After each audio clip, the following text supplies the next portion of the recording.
Listening Section 1. In a moment, you are going to hear a conversation between two friends, Mitchell and Lucy, about how to get from Narita Airport in Tokyo to the downtown area. Before you listen, you have some time to look at questions 1 to 10.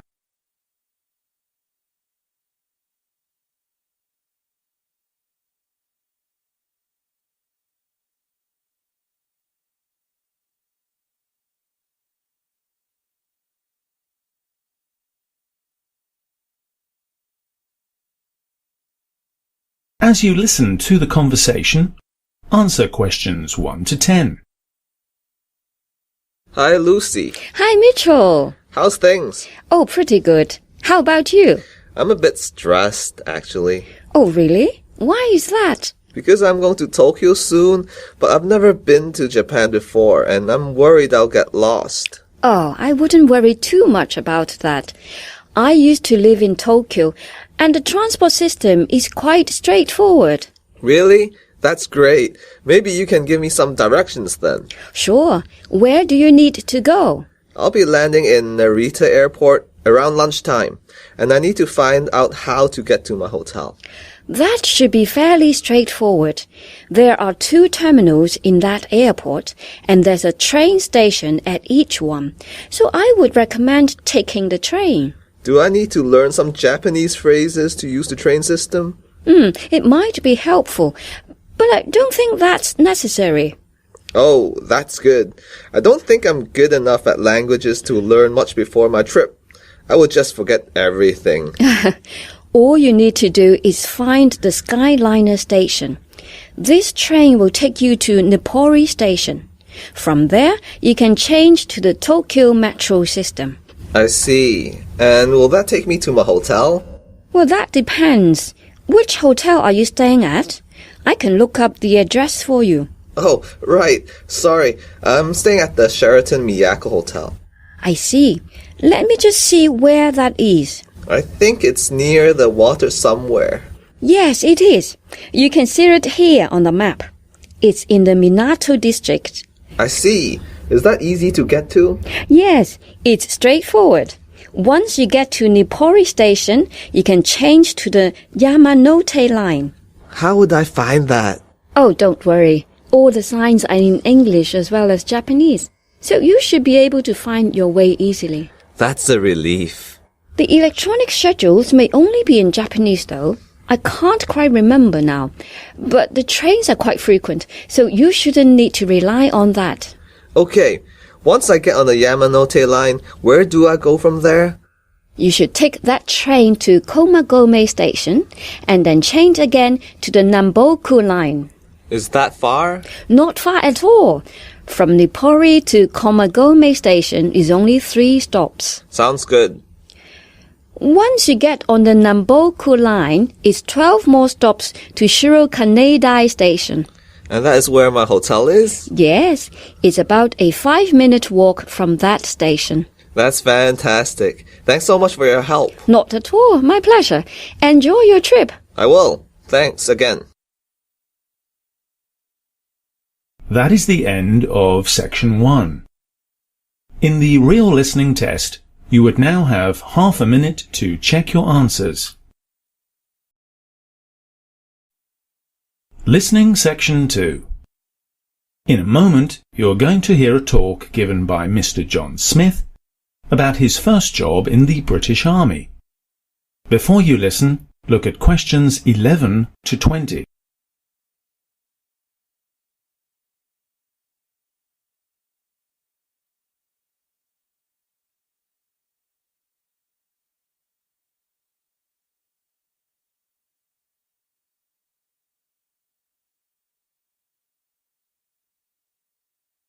As you listen to the talk, answer questions 11 to 20.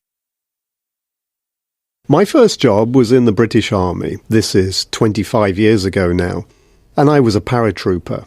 And I was in the Army for 6 years. And it made such an impression on me, being a paratrooper, that sometimes I still dream about parachuting. I can still remember one incident, and this was flying in a huge transport aircraft. There were 64 paratroopers stuck in this aircraft, and they couldn't move because they're each carrying about 100 pounds of equipment and parachute. So you're just strapped in the chair in this tiny little seat, and you're flying for hours and hours and hours, and it's nothing like flying with Cathay Pacific. It's the complete opposite. The interior of the aircraft is very, very noisy. No conversation is possible. And everything at night is illuminated with an eerie red glow, and all you can hear is the thunder of the engines. You can't do anything, you can't eat, you can't talk, you can't even go to the toilet for up to 4 hours. We do long flights to give the air crew and navigators the chance to train. I can remember looking out of the window one twilight in the gathering night, and I could see I was looking up at the tops of the mountains. We were actually flying so low. We were flying through the valleys in a mountainous area in Scotland, and I was really afraid.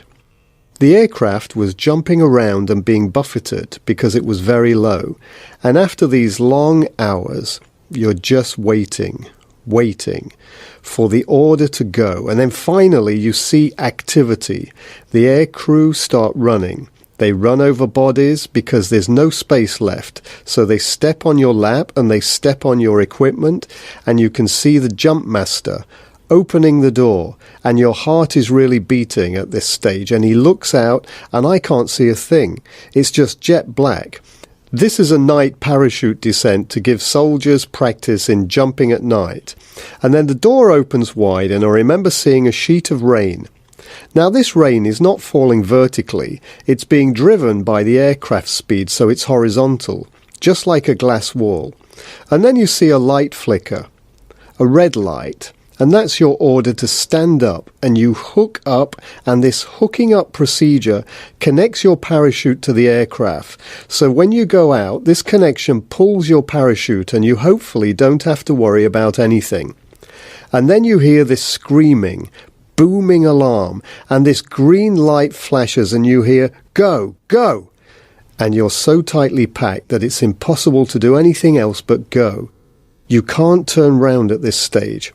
I have seen paratroopers in their fear grab onto the side of doors, and if that happens, they're just hammered away and pushed out, because every second delay means several hundred feet is covered by the aircraft, and we have to land very tightly together. So out you go, and there's this great rush of sound, and you're soaked by the rain that's being driven past you at speed, and you tumble in the air, and this procedure is just a few seconds, but it seems like a lifetime. In slow motion, you can see this parachute being pulled out behind you, and your stomach is in your mouth, and your feet are over your head as you tumble around on the end of this line, and then suddenly, with a soft crack, the parachute opens above your head, and you can see it silhouetted against the night sky, and everything is calm and quiet, and you float down through the night towards the gathering ground. That is the end of Section 2. In the real listening test, you would now have half a minute to check your answers. Listening Section 3. In a moment, you are going to hear a discussion between three colleagues, Caroline, Chris and Richard. They are talking about a new course that Chris is taking. Before you listen, look at questions 21 to 30.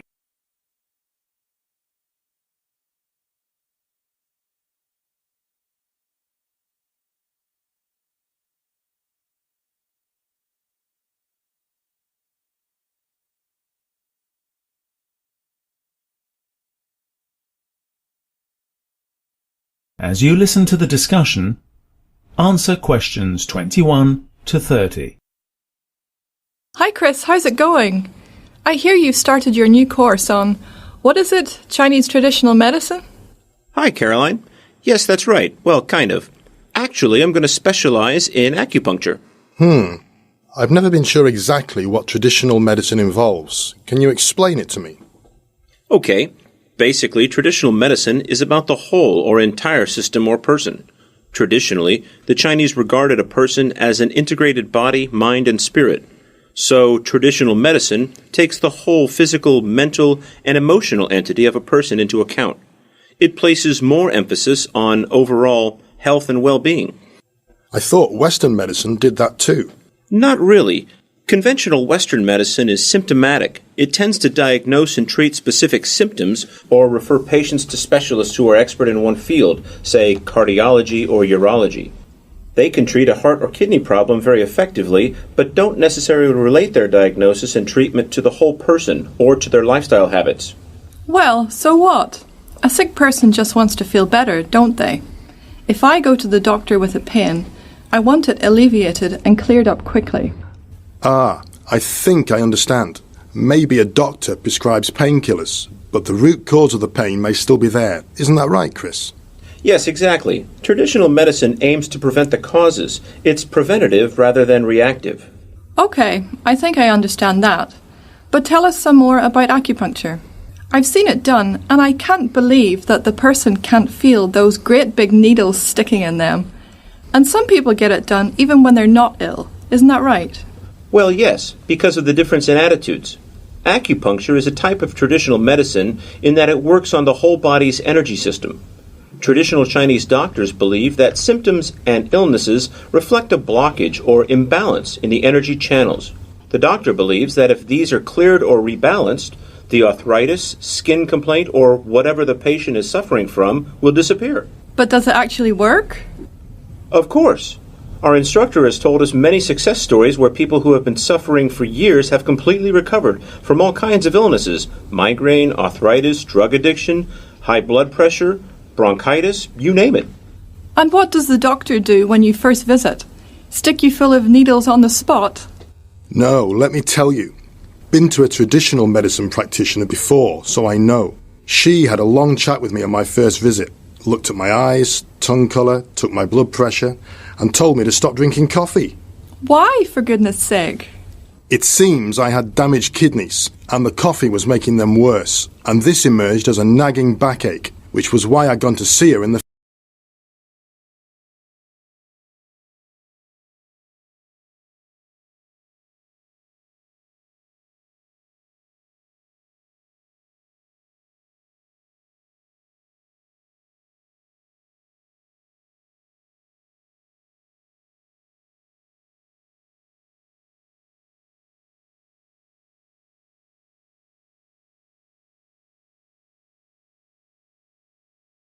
place.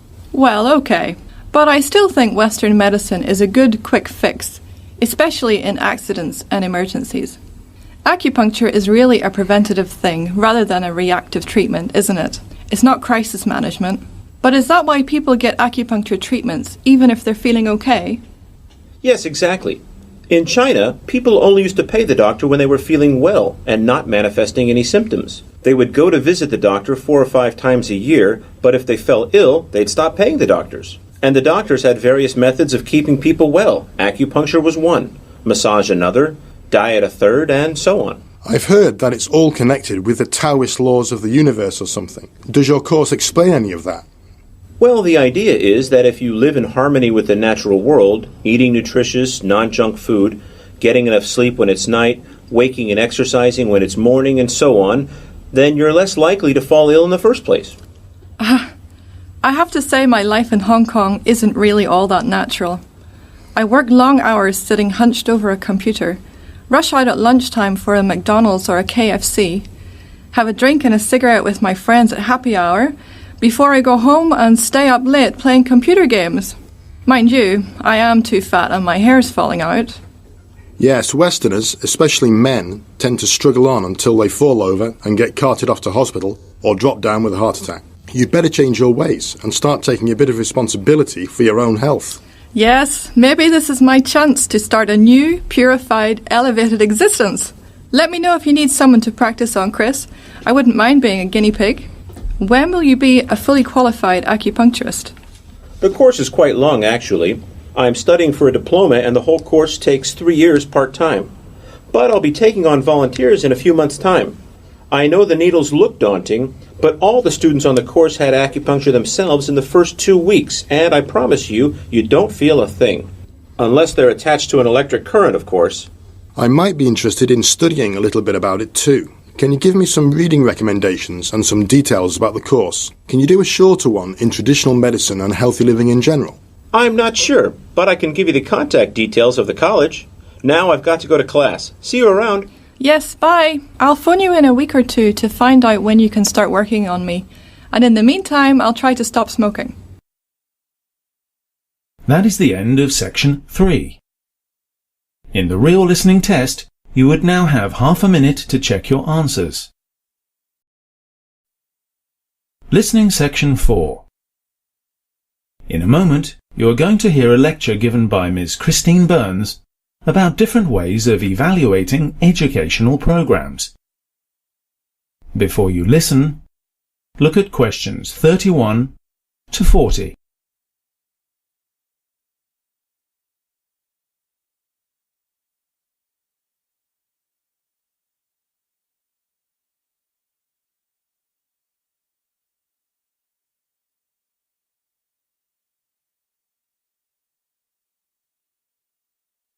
As you listen to the lecture, answer questions 31 to 40. Okay, I'm going to talk today a little bit about program evaluation. A number of different ways have been developed to evaluate learning programs of various types, but I think we can identify 6 major approaches, and these are the systems approach, objectives approach, goal-free approach, decision-making, expert, and responsive. So first, the systems approach. This approach focuses heavily upon economic factors that influence program planning, and the emphasis is on hard, quantitative data, which is then used to judge the success of the program in cost-benefit terms rather than in terms of the quality of the process within the program. Secondly, the objectives or goal approach, which was first developed back in the 1940s. This involves the identification of explicit, measurable program objectives, and it then compares and validates these objectives against performance data to determine the extent to which the objectives have been achieved throughout the program. Thirdly, goal-free approach. This is basically the opposite of the objective-focused approach that I mentioned before. It suggests it is the evaluator's job to look for effects that the researcher did not expect or notice. In other words, those effects which are not related to the objectives or goals of the program. It's the so-called side effects, whether good or bad, it's argued, that often wholly determine the outcome of an evaluation. Fourthly, the decision-making approach. The aim of this is to assist administrators of a program in making informed decisions regarding improvements that need to be made to a program. Fifthly, the expert approach, which often takes the form of an external panel verifying a self-report done by the program operators. It's based on the idea that evaluators have particular expertise in the area of the program which they are evaluating. And lastly, the responsive or participative approach. This seeks to understand a program from multiple perspectives of all those people who are involved in running the program. It aims to respond to the needs and questions of a non-specialist audience by understanding the program from different perspectives. It's a less formal, client-centered approach that's based on equity and fairness, that's designed to be responsive to the realities of a program and the views and perspectives of the program's stakeholders. The decision-making and planning, as well as the execution and reporting, are shared amongst all those involved in the project being evaluated. That is the end of section 4. In the real listening test, you would now have half a minute to check your answers. That is the end of practice test 1. At the end of the real test, you would have 10 minutes to transfer your answers to the listening answer sheet.